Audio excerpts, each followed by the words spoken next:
That's right. You know what it is. It's KP Video News, and it's, get started right away here. Coach Michael Taylor challenges men to make emotional health their 2020 resolution. Coach Michael Taylor, author of The Cure for the Loneliness, challenges men of color to get in control of their emotional health in 2020.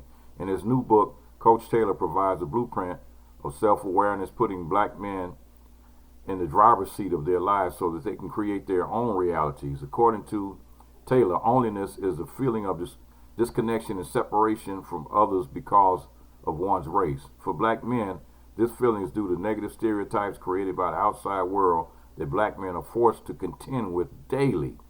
The daily struggle works to diminish the emotional health of the black man and further distances them from their humanity, leaving black men unaware of who they really are. Every man of color has the potential to create an extraordinary life. The truth is that it's difficult to accomplish when you're bombarded with stereotypes. I was once under the influence of these black male stereotypes until I cracked the code.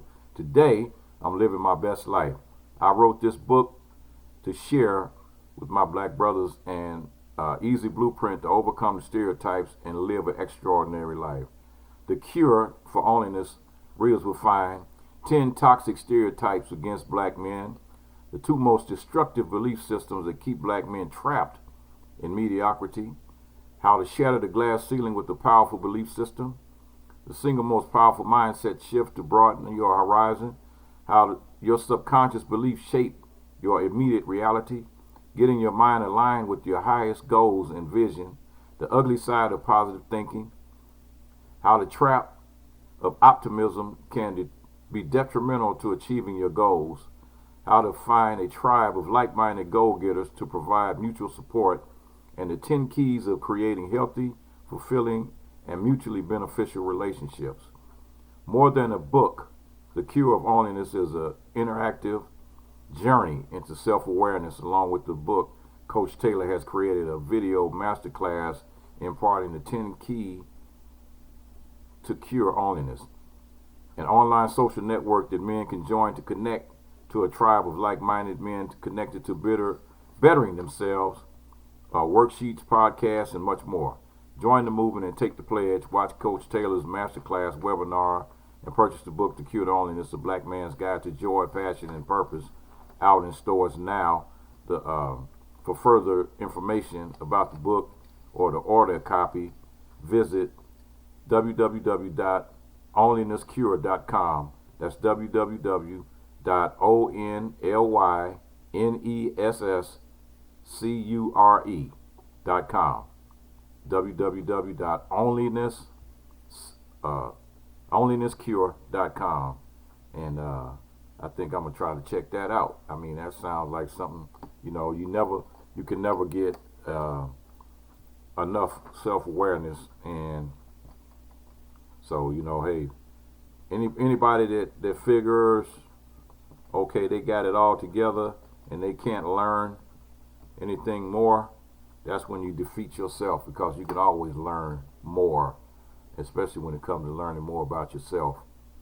It's you never stop learning. That's one thing that you can't do. You cannot stop learning. You got to keep learning until the day you die.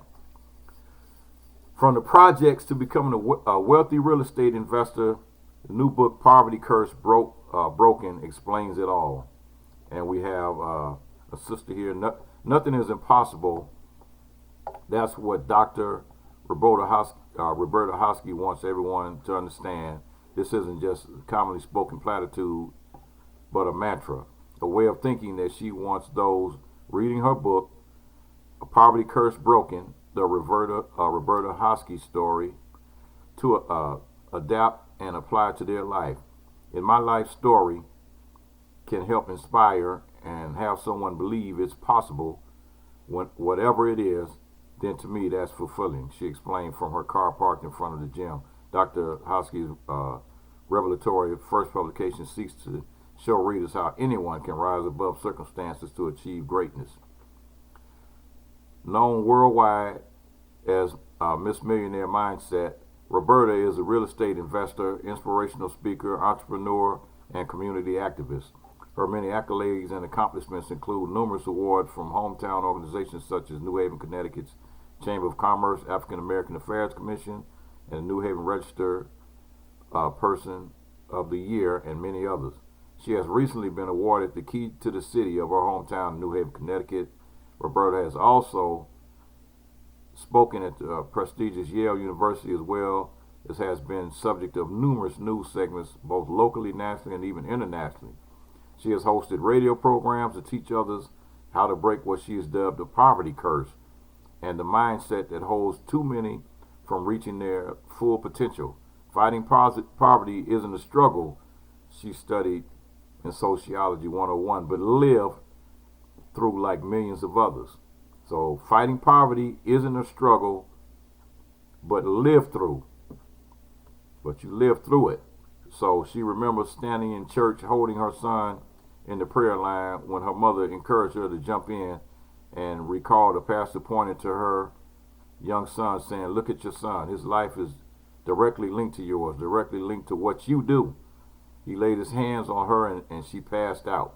That was one of several turning points in her life she discussed in her deeply personal memoir.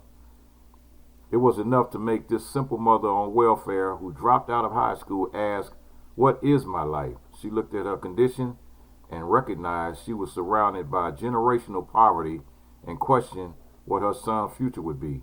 She thought about the statistics surrounding black men, her son's father's drug dealing, being a high school dropout, and having 22 family members in the same housing projects. What do I have to offer this kid? Hosky asked herself. She changed her mindset to think about what future she wanted for her son and family. It's a matter of believing that it's possible. The minute you believe it's possible and you don't give yourself a plan B, then only A can happen. My plan A was that my son would not have generational poverty. He would be a drug dealer or be lost in these streets, she explained. Hosky focused her energies and worked hard to break the curse of poverty and the mindset that normalized it. The road ahead was not going to be easy, but for Hosky, the road behind nowhere. Poverty Curse Broken details Hosky's journey from bullets whizzing through her project window while her son slept to working up to a six-figure salary, on to becoming independently wealthy through real estate investment. Exposing her traumas and her impoverished beginnings was as deeply personal as it gets. Talking about being abused, being poor, uneducated, a teen mother, a dropout wasn't easy. Her tears stained the pages from her notes, recalling the many struggles she had experienced in her young life. But while she was the subject of numerous stories in print, television, radio, and podcasts, she felt her story had yet to be really told. So 5 years ago, she began writing companion journals, entries to accompany her 21-day mindset cards, initially avoiding the prospect of sharing the deeply personal pain of her experience. She found she couldn't help but interject her own life experiences. So she's become very successful. Roberta recalled crying in her car on her way to her six-figure job, asking God for forgiveness because she had come so far and achieved so much, yet remained unsatisfied. She felt she was being unappreciative, even greedy, and then she had a feeling, this is the way I designed you, because I have work for you to do, and what I have for you to do, you cannot be satisfied. On January 20th, 2020, Dr. Roberta Hosky is proud to announce the publication of her first book, Poverty Curse Broken, the Roberta Hosky Story. So for information, so you get a copy of the book, you can go to www.robertahosky.net, and that's www.robertahosky.net. That's www.robertahosky.net. And congratulations to the sister that worked her way out of poverty, from going from the projects to being wealthy. And You know, that's all it takes. You know, you just got to do what you got to do and put one foot in front of the other foot. And it's your mindset that has to change. You can be comfortable saying, okay, I'm happy living in this Section 8 project that I'm living in. Or you can be unsatisfied with that and say, hey, I know my life have to mean more than just living in this squalor, living in this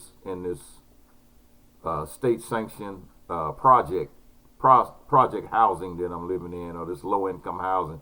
It got to be more to that than just just waiting for the mailman to run so you can get that access to those funds or whatever that the state decides they want to give you, those peanuts, when you can go out and get some real money, get a job and get some real money. So hey, that's something else. Now here's a story that I'm really, really, truly upset about, and but I'm telling the news, so I gotta tell the good news and sometimes the bad. And this right here is really pathetic, and I'm embarrassed by it, even though I don't know this person. It's still an embarrassing story, but I'm gonna tell it anyway. Said here's a pastor that allegedly stole $1 million from the church and bought himself a Bentley. So Chicago, Illinois, Bishop Clarence Smith, who led Life Impact Church in Chicago, has been accused of allegedly stealing about $1 million, which was intended for a food program for children in need. Apparently, and allegedly, he used the money for his own luxurious expenses, including buying a new Bentley. The 45-year-old pastor's church was reportedly chosen as a sponsor to feed children in different locations in the community. New Life Impact Church was given more than $900,000 by the city and the state. However, he did not carry out the responsibility to feed the hungry. When he received the 2 lump sum payments amounted to nearly $1 million in 2016, he initially made deposits to the church's bank account, but he eventually withdrew it in cash at ATMs and wrote checks for his personal expenses. After receiving the second check from the state, Smith bought himself a 2015 Bentley Flying Spur luxury sedan that cost about $142,000 using a cashier's check. When the Illinois State Board of Education, who administers the food program, probed him regarding the number of children fed, Smith claimed the records were damaged in a flood and cannot be retrieved anymore. Smith had a long history of committing fraud to a number of food companies. He was also previously found guilty in a separate case of using forged signatures to steal $100,000 from an elderly man's estate. Now, he has been indicted on charges of 4 fraud-related counts. He was released on his own recognizance and pleaded not guilty. So, like I said, I hated to tell that story, but hey, I mean, you can't hide it.